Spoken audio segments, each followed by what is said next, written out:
On est venu pour un devoir de mémoire, et le devoir de mémoire c'est quelque chose qui est inscrit à la maison familiale depuis très longtemps. Ça fait plus d'une vingtaine d'années qu'on vient régulièrement sur les plages de débarquement. Complémentaire au cours, puisqu'en troisième on voit la Deuxième Guerre mondiale et puis ça fait une petite piqûre de rappel pour le brevet qui a lieu la semaine prochaine.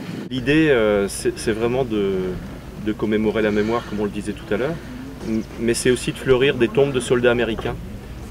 Et de montrer à nos jeunes aujourd'hui qu'il y a plus de 70 ans, des jeunes de 18 ans, 19 ans étaient capables de s'engager pour des gens qu'ils ne connaissaient pas à quelques milliers de kilomètres de chez eux.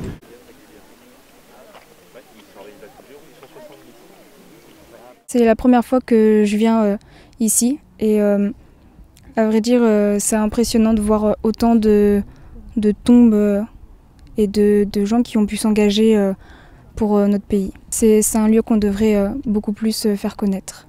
Je trouve ça évoquant, tous ces tombes-là des soldats comme ça, qui ont combattu pour la France, pour la libération entière. On a pris des fleurs pour mettre sur des tombes, sur n'importe quelle tombe des soldats, pour leur rendre hommage.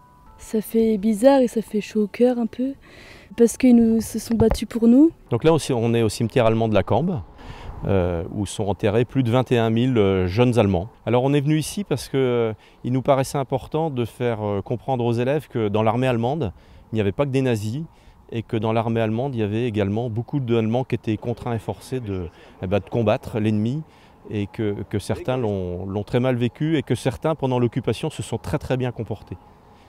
Et à ce titre-là, on a décidé depuis quelques années de venir fleurir une tombe d'un soldat allemand pour lequel on connaît l'histoire et on a connu vraiment sa grande conscience en tant que prisonnier de guerre dans une ferme de la région.